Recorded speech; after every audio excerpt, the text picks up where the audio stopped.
Scarlet Endymion was known throughout the kingdom as a beautiful and refined noblewoman, elegant in manner, flawless in appearance, and destined to become a queen. Since childhood, she had been engaged to Prince Kyle, the second prince of the realm, and everyone believed their union would bring honor to both houses.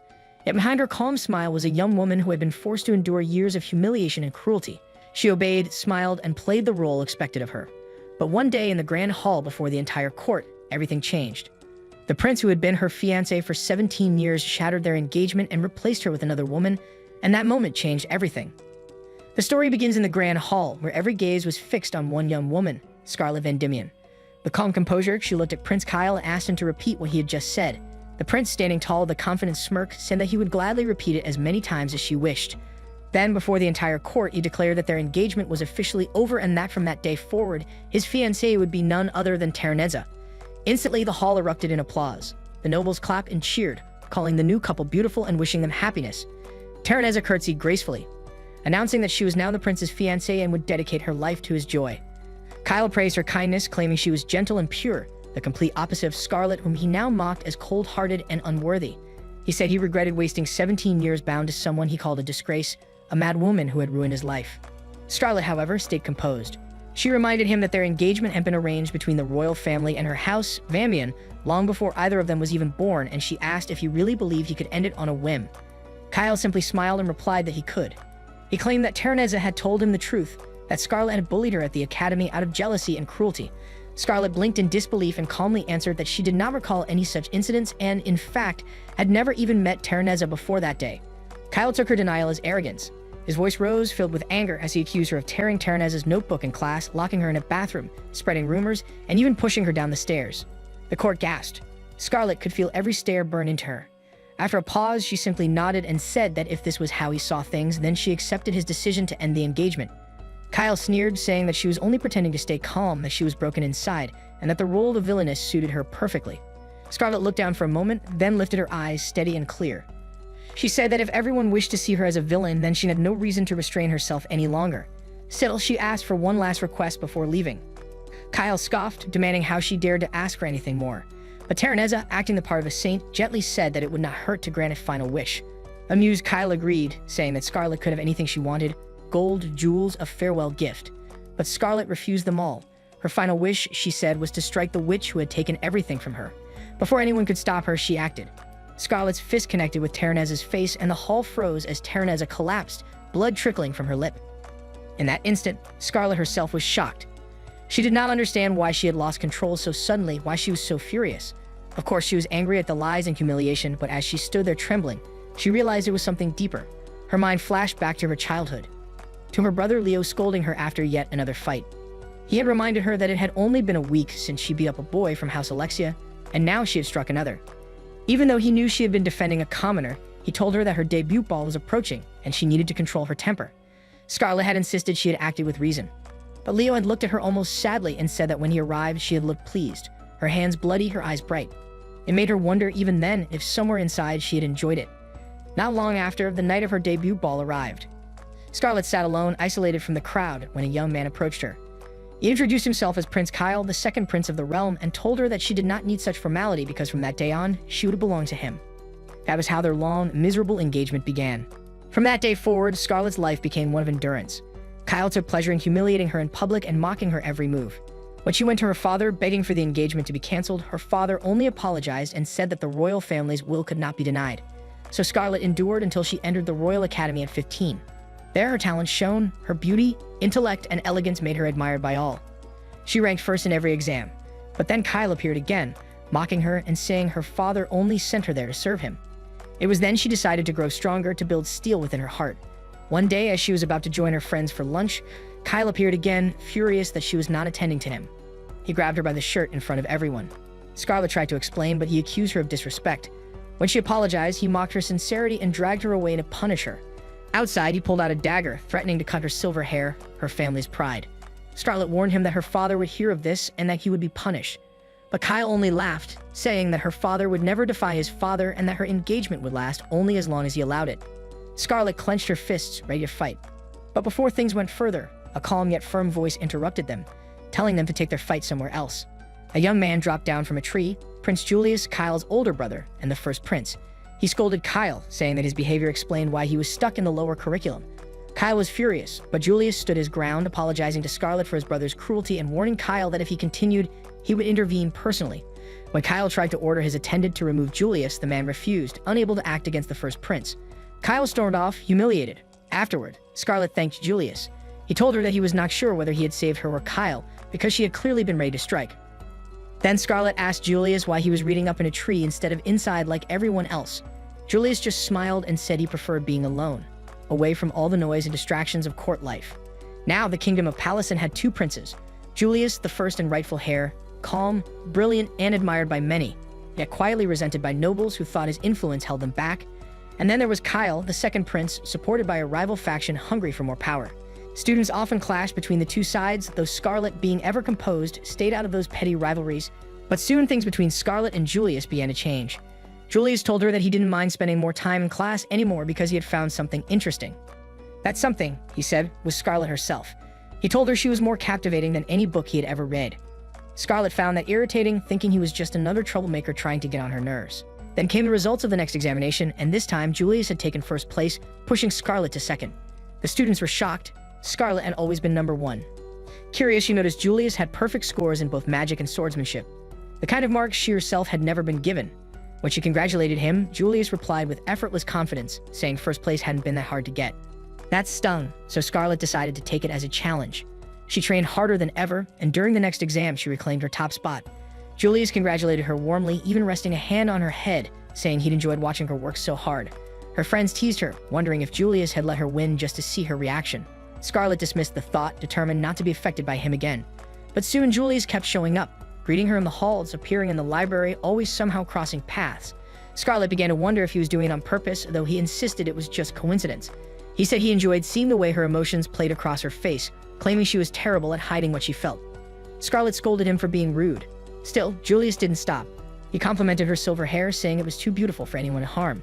Then, with that same calm tone, he said she was unlike anyone he'd ever met, and even pulled out a book with her likeness sketched inside, saying she was one of the most interesting figures his brother had ever told him about.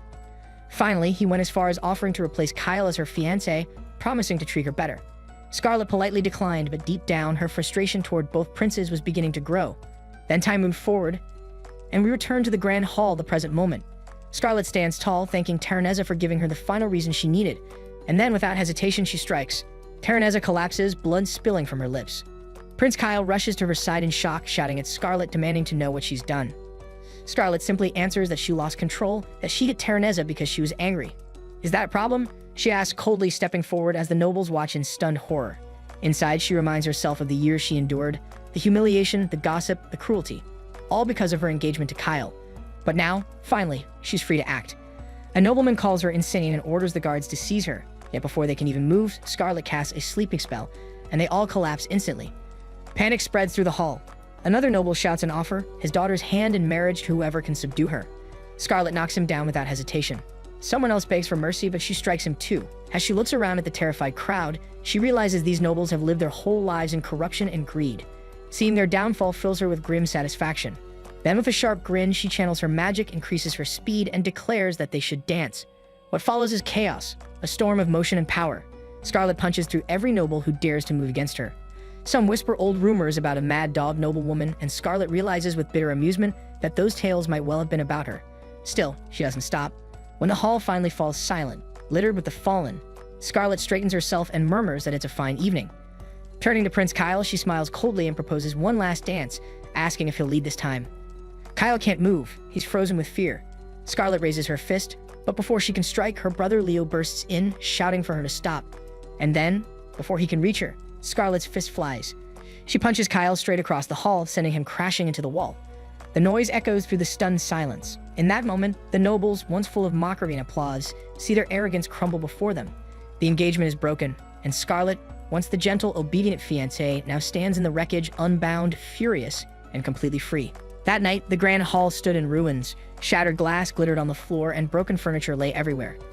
In the middle of it all stood Scarlet, calm, breathing hard yet feeling lighter than she had in years. For once, the weight of humiliation and restraint she carried for so long was gone. Then Leo rushed in, panic flashing in his eyes as he looked around at the wreckage and the fallen nobles. Scarlet felt a sting of irritation. She had hoped he would trust her judgment, not look at her with fear. A moment later, Prince Julius entered, composed even amid the devastation. He looked around with quiet amusement and asked what could have caused such ruthless destruction. His tone was calm, almost teasing. Scarlet faced them both and said the nobles had committed acts too vile to speak of. When she confronted them, they mocked her, so she acted. Her voice was steady, though anger still burned beneath it. For a moment, no one spoke. Leo stood frozen in disbelief. Then Julius gave a small chuckle, saying he had long wondered when she would stop holding back. Her fury, he said, must have been quite a sight. Scarlet only replied that she had no choice. Leo worried about the family's reputation, but before he could say more, Scarlet's strength failed her. She stumbled and collapsed. Days passed, then one morning, Scarlet awoke to the distant sound of church bells, the bells of the Church of Criminal, the god of time. The moment she opened her eyes, she realized she had overused her divine blessing. But before she could even sit up, she saw a maid on top of her, holding a knife ready to strike. Instinct took over. Scarlet reacted instantly, disarming the maid and sending her stumbling backward. Moments later, Leo burst in, his face filled with alarm. He looked from Scarlet to the maid on the floor and asked if she was hurt. Scarlet regained her calm and simply greeted him with a quiet, "Good morning." Leo ran a hand through his hair in disbelief, muttering that after 3 days of unconsciousness, this was how she woke up. He explained that the doctors had been baffled by her collapse and that he feared she might never open her eyes again. His voice trembled between relief and frustration as he called her reckless. Scarlet bowed her head and apologized sincerely. Leo sighed and forgave her, but made her promise never to hit anyone again. She refused, shaking her head without hesitation. Just then, Prince Julius entered, calm as ever, and remarked that their sleeping beauty had finally awakened. Later that morning, during breakfast, Julius delivered important news. Scarlet's engagement had been officially annulled with her father's consent. She accepted it without emotion. And Julius continued, Prince Kyle had been disinherited for the chaos he caused, and the crown had finally exposed his faction's illegal slave trading. It was a huge scandal, but it also gave the royal family a chance to purge years of corruption. Scarlet quietly asked if she would be punished for her outbursts at the party, but Julius reassured her she wouldn't. In fact, the royal family now considered her indispensable, though for the time being she might remain unmarried. Then, with a hint of amusement, Julius said she had gained something far more valuable. Curious, Scarlet asked what he meant. Julius smiled slightly and explained that her actions had become the talk of the capital. Everyone was now whispering about the woman who single-handedly struck down a hall full of corrupt nobles, the Bloodstained Lady. Leo sighed, pointing out that just when people had begun to forget her old nickname, the Mad Dog Noblewoman, a new legend was born. Julius chuckled at the irony but soon turned serious again. He explained that many of the nobles Scarlet had exposed were high-ranking officials and replacing them would take time. The biggest issue now was the Prime Minister, Godwin, the man behind Prince Kyle's entire faction. Leo added that the king and Julius had long suspected someone was manipulating the court from behind the scenes, so they'd secretly planned to expose all corrupt nobles at once. That was why they created the Crown Investigatory Office, with Leo as its head. Scarlet glanced at her brother, realizing this must be the reason he looked so tired lately. Julius teased her that much of his workload came from cleaning up the chaos she caused. Leo only smiled weakly and admitted it was partly true. Then Julius introduced someone new, Sigurd, the agent who had infiltrated Prince Kyle's circle and exposed the Prime Minister's network.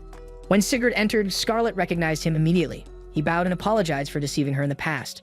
Scarlet listened calmly and said she held no grudge. His loyalty to his prince, she said, had always been clear. Still, she admitted his acting had been quite convincing. Sigurd bowed again, asking for her forgiveness. Julius, amused, told Scarlet that if she still felt angry, she could punish him however she wished. Leo tensed at that, but Scarlet's eyes glinted with mischief. She asked if she could strike him.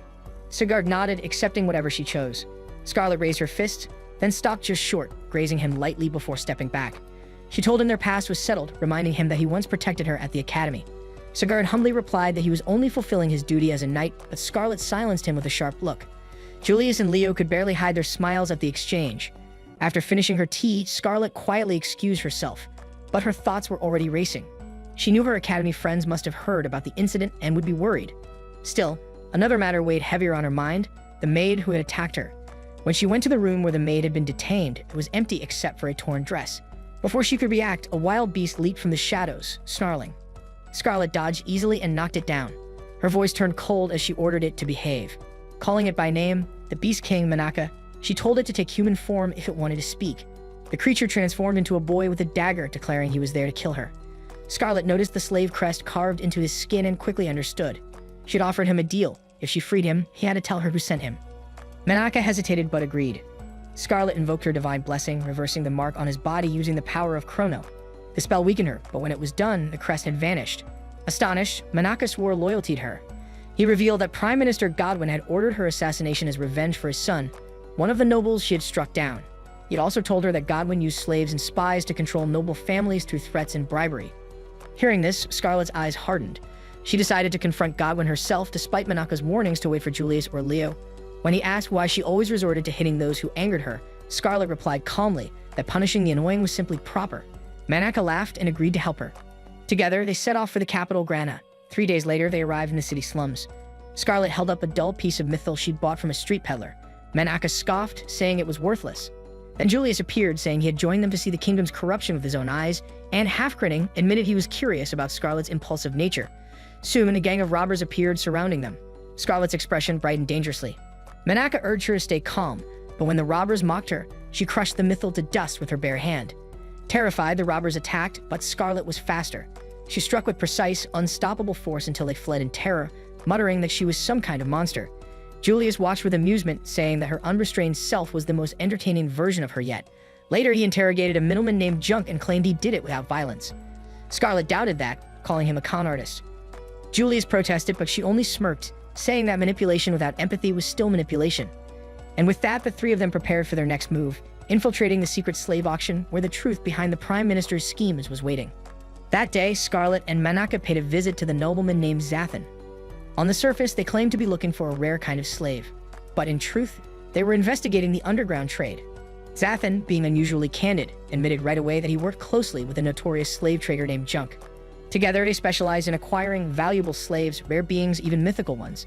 As he spoke, his gaze drifted toward Manaka, clearly recognizing him as a beast kin. With an amused smirk, he remarked that it was strange for someone like Scarlett to even have a slave. And the way he looked at Manaka, as if he were nothing more than a collectible item, made Scarlett's blood boil. Still, she forced herself to stay calm, resisting the urge to punch his smug face right then and there. Trying to move the conversation along, Scarlett said she wished to attend the upcoming slave auction. But Zathan quickly explained that such an event required clearance, specifically a background review that usually took half a year. Scarlett offered him a hefty bribe to speed things up, but instead of taking the money, he smiled slyly and made another offer. If Scarlett handed Manaka over to him, he'd let her attend the auction immediately, disguised as his relative. Scarlett's polite smile hid her disgust, but she agreed to his terms for the sake of their mission. Once they left the estate, Scarlett praised Manaka for predicting Zathan's reaction perfectly. But Manaka just blinked in surprise, admitting that what shocked him more was that Scarlett hadn't simply punched the man. Slightly offended but amused, Scarlett ruffled his hair and sighed. As they continued walking, she asked him if he was really fine pretending to be a slave again. She promised she could remove the brand later, but warned that doing so might endanger him. Manaka, however, assured her he didn't mind. He wanted to help, and more than that, he wanted to repay her for freeing him from his first brand, and for forgiving him after he once tried to kill her. Scarlett went quiet, watching him closely. He looked tired, his steps unsteady, his eyes drooping. Then she remembered something. Beastkin were nocturnal. Before she could warn him to rest, Manaka suddenly swayed on his feet, collapsed, and instantly transformed into his cat form. With a sigh, Scarlett caught the little creature in her arms. Cradling him gently, she muttered that he was such a troublesome companion. Then she carried him back to the inn. When she arrived, Julius was already waiting in the lobby with his usual playful grin. He teased her, amazed that she'd managed to close the deal without resorting to violence. Scarlett ignored the jab and carefully laid Manaka on the bed. Julius said he wished he could have gone with them, but as a prince, he couldn't risk being seen associating with the slave trade. Still, he thanked them both for their work, even though Manaka was already fast asleep. Scarlett said she wanted some fresh air, but Julius immediately insisted on coming along, which annoyed her to no end. Finally, she turned and demanded to know why he kept following her. Julius simply smiled and claimed he had business in town. But before she could question him further, a merchant called out to Scarlett, offering a deal on freshly baked apple pie. Before she could even respond, Julius stepped in and bought 2 slices, earning 2 free apples in the process. As they walked through the lively market streets, more vendors called out to Scarlett, but Julius kept stepping in, answering them all and somehow ending up with an armful of random items. Scarlett shot him a suspicious look, finally asking if he really had business in town. That was when Julius grinned and confessed. He'd made that up. He just wanted to tag along. Scarlett clenched her fists, barely holding back her temper. She punched the wall beside him instead of his face, making the prince laugh nervously. But then he held up one of the pie slices right in front of her mouth. The sweet aroma hit her first, and before she knew it, he pressed it close enough that a bit of it touched her lips. Instantly, her mood softened. The sweetness melted across her tongue, and she couldn't stay mad anymore. Julius smiled as her expression relaxed and offered her his own slice. Scarlett accepted and declared that he was officially forgiven. They found a bench by the park and sat down while Scarlett finished her pie. As she wiped her mouth, she asked Julius why he seemed so familiar with the town. Julius casually admitted that he often snuck out of the academy to explore on his own. Scarlett raised an eyebrow, realizing he'd been skipping class. Then he asked what she thought of the famous marketplace. Scarlett admitted that she passed through before, usually just to buy food for Kyle, but had never taken the time to really look around. Now that she had, she found it lively and surprisingly charming. Julius smiled, saying he was glad. He'd always wanted her to try that exact apple pie. Scarlett blinked, realizing he'd planned this little outing from the start. She thought to herself that she might have been kinder if he just admitted he wanted to show her around. Then Julius grew a little nostalgic. He said that when he was younger, life as the first prince was dull.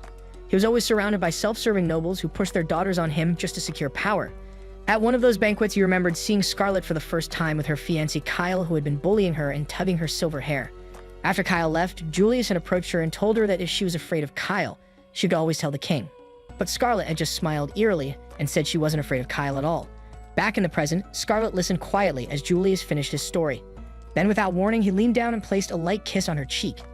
He told her he didn't feel romantic love in the usual way, but that she was dear to him nonetheless. In his heart, she was the most important person in the world. Later that evening, back at the inn, Scarlett lay on her bed, wondering whether that kiss was meant to tease her or not. The next day, Scarlett and Menaka returned to Zathan's estate to fulfill their end of the deal. But before granting her auction access, Zathan insisted on verifying Menaka's identity. He explained that some nobles disguise ordinary slaves as beast kin to raise their value. Reluctantly, Menaka transformed into his cat form. Zathan's eyes gleamed with greed the moment he saw him, already calculating how much profit the little beast kin could fetch at auction. Then the door opened and a towering man named Donovan entered, asking if Scarlett was the slave they'd be taking. Zathan quickly corrected him, explaining she was actually the client. Scarlett, however, noticed something odd about Donovan. His stance, his aura, he wasn't entirely human, likely a magic beast in disguise. When Donovan noticed Menaka, he immediately tried to collar him and drag him forward. But Menaka hissed and resisted, refusing to move. Annoyed, Donovan raised his whip. Before he could strike, Scarlett caught the other end, stopping him cold. Her voice was icy as she commented that Zathan's slave clearly lacked discipline, and that perhaps she should teach him some manners. The remark enraged Donovan, who tried to pull the whip back, but it wouldn't budge. Zathan, thinking it was some joke, warned Scarlett not to provoke him. Donovan was once an A-class adventurer, someone even a knight captain would struggle against, but Scarlett didn't care.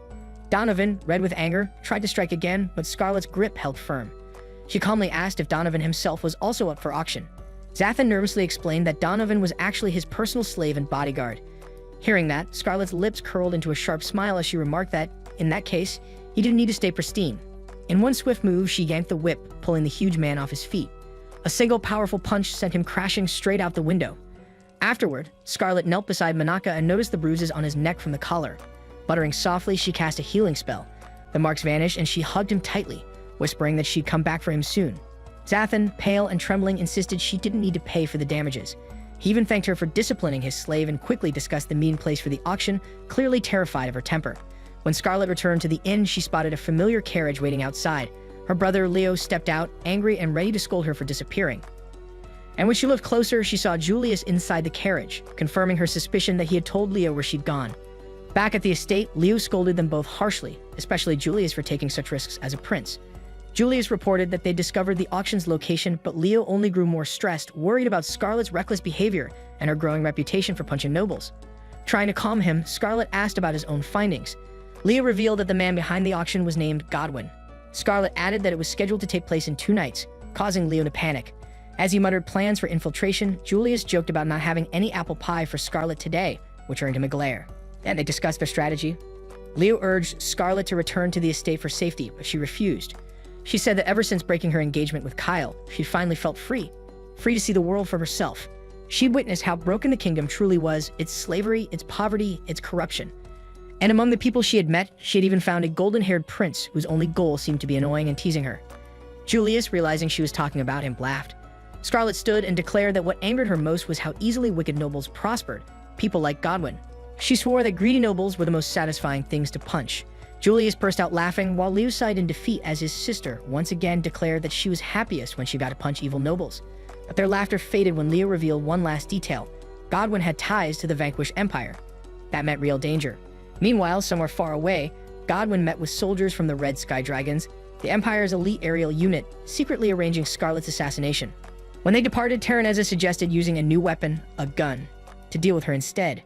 Curious, Godwin bragged that his magical pendant was powerful enough, but his confidence faltered the moment the weapon was fired, its destructive force far beyond anything he'd ever seen. That night, the long-awaited auction finally takes place, and Scarlett arrives dressed to perfection as she steps out of the carriage with Zathan at her side. He hands her an ornate mask, and she puts it on while saying she hopes they'll make worthwhile purchases, although in truth, her real goal is to shut this entire operation down. Thanks to Julius's behind-the-scenes maneuvering, Scarlet was granted permission to attend. He managed to convince Leo that letting her join the mission would actually improve their chances. After all, without Scarlet, they could only deploy 10 undercover agents, all unarmed and none of them strong enough to overpower Godwin. Julius even reasoned that if Scarlet succeeded, all the rumors and scandals staining her reputation might finally be replaced, allowing her to become the kingdom's iron-fisted savior. Meanwhile, outside the venue, Leo is informed that his knights are in position, though they will only move once Julius gives the signal. He watches the grand building anxiously, remembering the promise he forced Scarlet to make, that she wouldn't hit anyone unnecessarily. Her cheerful smile in return didn't help his nerves. He knows better than anyone how much his sister loves fighting. Inside the auction hall, Scarlet moves through glittering crowds and listens to nobles brag about what kinds of servants they plan to buy. Each guest seems to be searching for their own twisted prize. But suddenly, the lights die out, plunging the entire room into a confused hush. Someone bumps into Scarlet in the dark, a man whose voice sounds oddly familiar, but he slips away before she can identify him. When the lights flare back on, a showman dressed like a stage magician appears on the platform, announcing the start of the auction. As the orchestra plays, the first slave is brought forward, a one-winged Avon girl. The nobles immediately erupt into shouting bids, the price climbing rapidly. But soon Julius appears quietly at Scarlet's side. He tells her he's only checking on her, because all the palace knights are standing by and will storm the venue as soon as he gives the order. Scarlet proposes a bold idea. She wants permission to personally beat Godwin once they find him. Julius admits he enjoys watching Scarlet beat up terrible people, so he agrees to hold off on the raid a little longer. However, before fully giving her his blessing, he demands something in return. Scarlet promises her undying loyalty to the kingdom, but that isn't what Julius wants. He wants her loyalty directed toward him specifically. Even if he becomes king soon, he wants her pledge now. With no other real choice, Scarlet reluctantly agrees, thinking yet again that Julius is one dangerously calculating prince. Afterward, Scarlet tells Julius that Godwin is watching the auction from the second floor. Julius says it's the perfect moment for Scarlet to demonstrate her true capability, so they start making their move. Meanwhile, backstage, unrest brews among the slaves waiting for their turn. A young elf desperately tries to stay beside her mother even as guards drag the older woman toward the stage. The other slaves look broken, some quietly pleading for a miracle. The child collapses, crying, but Manaka gently comforts her, promising that she and her mother will be safe. Back in the hall, Scarlet starts clearing a path toward Godwin's location. She knocks out nearby soldiers with swift, controlled magic. Julius praises her refined technique, but Scarlet fires back a teasing remark reminding him that he used to crush her scores during their academy magic exams. But just as they reach the room where Godwin is hiding, a group of brutish guards blocks their path. Scarlet calmly removes her elegant gloves and replaces them with her battle ones. Meanwhile, on the main stage, the announcer announces an intermission while the orchestra begins a dramatic piece called The Dance of the Roses. Perfectly in sync with the music's rhythm, Scarlet dives into the fight. Every strike she delivers lands like part of a choreographed performance. In fact, to anyone who might overhear, it almost sounds graceful. She moves like she's dancing, spinning, striking, and sending opponents flying. Eventually, one of the men is thrown straight through a door, crashing into the room and startling everyone inside. Scarlet walks calmly in, joking that she's finally happy to see her favorite punching bag in person. Everyone stares in shock. Hein's face twists with fury. Desperate not to be humiliated again, he instantly summons thunder magic. Yet Julius casually lifts his hand and casts a dispel order using the ring on his finger. Godwin's eyes widen. He recognizes that ring immediately. Only the royal family possesses it. The nobles in the room try to convince themselves that Julius must be an imposter, but panic spreads quickly. Knowing he is cornered, Godwin frantically calls for Donovan, who now looks even more monstrous than before. But before Donovan can act, Sigurd bursts onto the scene, taking Donovan down in one swift movement before stepping protectively in front of Julius. Scarlet recognizes him as the man she bumped into earlier. Godwin screams for his men to attack. Sigurd prepares to defend Julius, but Scarlet pulls him back, whispering that these thugs are her punching bags. She only lets Sigurd fight Donovan, keeping the corrupt nobles for herself. Sigurd agrees enthusiastically, and both launch into battle. A few minutes later, Leo finally rushes inside, distressed that Julius never sent the signal. His worry turns to heartbreak when he sees Scarlet standing in the middle of a bloody pile of beaten nobles. Scarlet insists she held back, but Leo argues that he knows full well she didn't. Before he can scold her further, he notices nobles in the audience fleeing in panic. Scarlet suddenly realizes she hasn't even punched Godwin yet. Julius orders Leo to chase Godwin down, much to Scarlet's dismay, but he promises she'll still get her chance.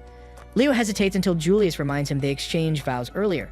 Scarlet confirms it without understanding what it implies, and Leo immediately breaks down into joyful tears because he mistakenly assumes they exchanged wedding vows. Scarlet is baffled but glad to see her brother looking happy for once. Julius simply watches the siblings, amused by how clueless they both are. Then Julius pulls out a strange bottle and breaks the seal, unleashing a spell. Liu snaps out of his emotional moment and focuses on the mission. Activating his own magic, he senses Godwin and Hein fleeing upward toward the rooftop. But Liu's expression quickly turns grim. There's a dragon waiting above. The three rush toward the central stairway. Liu doubts they can reach the rooftop in time, but Scarlet simply removes her heels. Before anyone can question her, she uses an acceleration spell, sprinting up the stairs so fast she vanishes from sight. Meanwhile, Scarlet finally bursts onto the rooftop, though the spell's toll hits her body hard. Ahead, she sees Godwin and Hein running toward a massive red dragon and its rider, Alflame. They shout angrily at him for not meeting them earlier, but Alflame mutters something under his breath and orders his dragon, Rex, to teach them a lesson. Rex swings his massive tail, yet Scarlet stops it with a single punch. As the dust settles, Hein lies unconscious under her feet, knocked out from her landing. Ignoring him, Scarlet greets Godwin politely. Alflame descends from his dragon, impressed by her strength, and immediately proposes to her. Scarlet flatly rejects him by slapping him so hard he flies into the railing. Rex roars in outrage, but Scarlet grabs the dragon's jaw and slams him to the ground. Alflame, stubborn and deliriously smitten, gets back up and keeps complimenting her. Scarlet kicks him away again. Eventually, she reveals she knows his true identity, the Prince of the Vanquished Empire. He admits it proudly. He even confesses that he only came here to kill Godwin. Horrified, Godwin screams at the betrayal, realizing Vanquish would never accept him as a minister. Alflame agrees, saying he'd never trust a man who betrays his own kingdom. He hurls his spear at Godwin, but Scarlet blocks it with her leg. Alflame teases her for showing her legs, using the moment to get closer again. Scarlet warns him not to touch her without permission, but he only finds her more charming. She notices his unusual toughness, and he explains that the god of steel blessed him with near-indestructible endurance. He confidently claims Scarlet cannot defeat him with raw power. Scarlet simply smirks and says she knows exactly how to beat him. She wraps her arms around his neck as if going in for a kiss, then knees him repeatedly in the face at lightning speed. Even Godwin is speechless. Finally, Scarlet grabs Alflame by the collar, activates her ability, and launches him into the sky, sending him flying back toward his homeland. Then she turns to Godwin. He collapses to his knees, trembling. In desperation, he blames Hein for everything and begs for mercy. In his panic, he confesses something far more personal. He was the one who sabotaged her relationship with Kyle. He used Taranza to help orchestrate it. Scarlet's expression turns cold at that name. Godwin scrambles to save his life by revealing more. Taranza isn't who she appears to be. She's actually someone from another world, reincarnated into this one, through the power of a goddess. That night, while chaos spreads through the underground auction hall, something unusual happens. Instead of escaping like the rest of the nobles, Zafin follows the path where the slaves were trying to drag Manaka away. But before he even makes it down the corridor, Liu Sigard and his guards are already posted at the exit, cutting off his route with cold efficiency. Meanwhile, outside, Godwin is desperately trying to talk his way out of trouble. He keeps insisting to Scarlet that Taraneza came from another world, and that he's being misunderstood, but Scarlet could not care less. She's been waiting for an excuse to pound him, and her knuckles are practically itching. As a final attempt to save his skin, Godwin blurts out that he'll give her anything she wants. Scarlet pauses, thinks for a bit, and casually describes the design of the punching bag she wants. Godwin nods until he realizes she just described him. His face drains in horror. Scarlet cheerfully congratulates him for finally catching on, then activates her overclock ability. Time around her slows to a crawl, and she moves like lightning. She raises her fist and calmly lists her reasons for hitting him. The first punch is for the people of the kingdom he exploited. The second is for every slave he harmed. The third is for Manaka, whose whole life fell apart because of him. The fourth is for herself because he tried to have her killed. And the final one? For no reason other than she simply wants to. When her ability wears off, all 5 blows land on Godwin at once. The crushing force sends him flying into the wall so hard that the stone cracks. Scarlet finally stops and exhales, feeling the strain. Her hands are torn and bleeding, staining her dress, and she knows Leah will definitely scold her later. Her body weakens as the backlash hits, part of her silver hair turns black, and her strength fragments. Right before she collapses, someone catches her. To her surprise, it's Julius. He teases her immediately, asking how she could possibly mistake him for her brother. As he treats her injured hands, he glances around and points out that the rooftop looks like a battlefield no human could have created. Soon after, Leo, Sigurd, and Manaka rush over, all of them panicked. Scarlet assures them she's okay and apologizes to Manaka for not reaching her earlier. When they turn to look at the shattered wall where Godwin crashed, his body is gone. And then Godwin suddenly appears again with a gun in hand. He fires straight at Scarlet. Julius moves before anyone else and takes the bullet himself. As he collapses, he murmurs that she should finish Godwin properly. Godwin begins laughing like a madman, bragging about killing Julius. Sigurd prepares to strike him down, but Scarlet reaches him first. She slams her fist into his skull with so much power that Godwin goes down instantly. She grabs him by the cravat and lifts him slightly off the ground. He smugly tells her punches won't work. He's protected. Pulling aside the fabric, Scarlet notices a pendant glowing faintly against his chest. Realizing it's magical, she yanks it off. Godwin panics. Scarlet smacks him across the face with the pendant itself, then lifts him by the collar. Her voice is cold when she tells him he deserves punishment for taking Julius' life. Godwin begs for mercy, but Scarlet tells him to apologize to Julius in the afterlife. She kicks him in the stomach with full force, launching him off the roof and out of sight. Scarlet declares that she has avenged Julius and hopes he watches from heaven. Except Julius suddenly coughs behind her. He sits up, very much alive, explaining that Leo managed to heal him just in time. Scarlet joins the others as Julius jokingly wonders why she looks slightly disappointed that he survived. She assures him she isn't, and despite everything, she smiles. By sunrise, the auction's nobles are all arrested. Freed slaves gather their belongings and prepare to go home. Manaka watches people carry Godwin's mangled body on a stretcher, stunned that the man survived Scarlet's beating. When he asks Scarlet if she achieved what she was looking for, she nods from her carriage, admitting she feels strangely satisfied. Meanwhile, far away in another kingdom's forest, one of Alflame's men finds him wedged deep into a tree trunk from the blow Scarlet sent him flying with earlier. The man kicks the tree to dislodge him, and Alflame tumbles out complaining. His subordinate reminds him he'd survived thanks to his blessing. Alflame mutters that he had used nearly all of that blessing just to shield himself from Scarlet's ridiculous launch.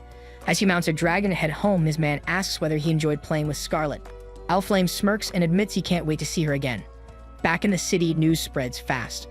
Godwin has been arrested, and the citizens celebrate Scarlet's victory. At school, her friends Rosalia and Envy beam with pride.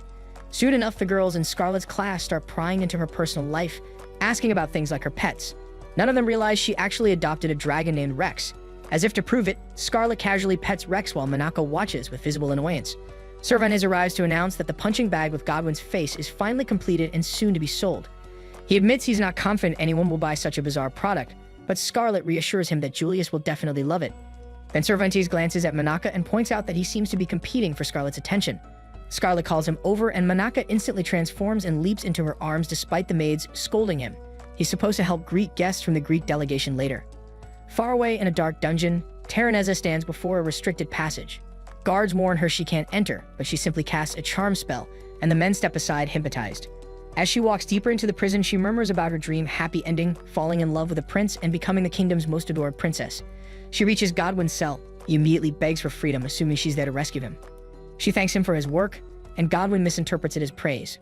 But instead of releasing him, she casts a trance spell and slips a vial into his cell. Godwin blindly accepts it. As she leaves, she vows to pull Scarlet off the pedestal she stands on. The next morning, Julius receives troubling news. Godwin is dead. The guards claim he drank poison, but Julius and Leo both know Godwin would never willingly kill himself. He loved survival far too much. And with Terraneza missing, the entire situation only becomes more suspicious, almost as if someone had carefully manipulated everything behind the scenes. Manaka then enters carrying the box Leo requested, so the conversation naturally shifts. Julius wonders who Terraneza really is and why every problem they face seems to circle back to the religion called Palmunism. When Manaka asks about it, Julius and Leo explain that Palmunism revolves around the goddess Palmia, yet the entire faith is led by a wealthy, greedy merchant. Manaka comments that it sounds like the perfect religion for corrupt nobles, which makes Sigurd add that another faith, Dianism, honors Saint Diana, a girl known for her exorcism powers. Hearing this reminds Leo of his responsibilities for the upcoming Dianism ceremony, and Julius wishes him luck, fully aware that the event will be exhausting. Then, almost casually, Julius asks how Scarlet has been. Leo replies that she's doing well and even insists on hunting food for her dragon herself. Julius, thinking of her with a surprisingly soft expression, wonders aloud whether he should propose. Leo scoffs, assuming Julius is joking, and reminds him they already swore loyalty to each other. Manaka's jaw drops as Leo explains that Scarlet and Julius's engagement will soon be officially announced. Julius inwardly laughs, fully aware that Leo hasn't realized the truth yet, but he treasures Scarlet deeply, so he plans to visit her soon. A few days later, Scarlet is soaring through the sky on Rex. When she remembers her visitors, she immediately guides him back home. At the estate, her school friends arrive and are welcomed by Cervantes, but before he can explain anything, a strange roar echoes above them. They look up and see Scarlet's dragon approaching. Without hesitation, the girls cast an immobilizing spell, thinking the dragon belongs to an enemy kingdom. Scarlet tries to stop them, yet she arrives too late. Later, she learns they were simply trying to protect her, and she can't help laughing. Nothing about them has changed. Envy proudly boasts about running the dorms now, but Rosalia quickly reveals how much Envy actually missed Scarlet. Envy tries repeatedly to silence her until she finally gives up and admits she was worried. She even wants Scarlet to return to the dorm so she can clean their room again. Rosalia then says Envy was scared Scarlet wouldn't make it back before graduation, but Envy denies everything, claiming she only wants to graduate and marry a gentleman. Scarlet mentions the rumors about men asking for Envy's hand, and Envy simply shrugs. She'll only marry someone who would risk his life for her. That comment immediately brings Julius to Scarlet's mind. Then Rosalia asks Scarlet if she has been thinking about marriage. Before Scarlet can answer, Manaka enters and announces another guest. Julius steps inside, instantly stunning Rosalia and envy. After all, the Crown Prince never visits like this. He asks if he may borrow Scarlet, and they notice he's already holding her hand. After exchanging excited looks, they happily give their blessing. Scarlet glares at them. She thought she'd spend the day with her friends, not with him. As Julius walks her through the garden, he explains that Taranza has gone completely off the grid, and even Kyle knows nothing. Scarlet notices that Julius isn't teasing her like usual. His tone is far more serious. He then mentions her still black hair. Scarlet replies that she plans to visit a hot spring known for healing side effects of overusing blessings. Julius agrees, reminding her that the kingdom needs her healthy, but Scarlet counters that he is the future king and should value his own life more. She thanks him again for protecting her. Then, out of nowhere, Julius asks if he can pick some roses. Scarlet agrees, watching as he gathers them while telling a story about his parents, how they used to disguise themselves as commoners to stroll the marketplace together, and how his father proposed repeatedly until his mother finally accepted something handmade from him. Julius finishes weaving the roses into a crown and gently places it on Scarlet's head. He tells her she changed his life, that his world had been bleak before she appeared. Scarlet blushes until Julius calls her his beloved toy. Her irritation returns instantly. She asks if he even made the crown with love. He replies yes, specifically, love for a toy that entertains him endlessly. And when he teases her about expecting romance, Scarlet's temper flares. She slips on her combat gloves and asks if she may punch him. Elsewhere, deep within the temple of Diana, a voice asks if she's ready. Diana smiles brightly, saying she's excited to finally meet her older sister. That marks the end of today's Anime recap. If you enjoyed the video and want more of it, please support the channel by leaving a like and subscribe. Let's help us reach a current goal of 10K subscribers.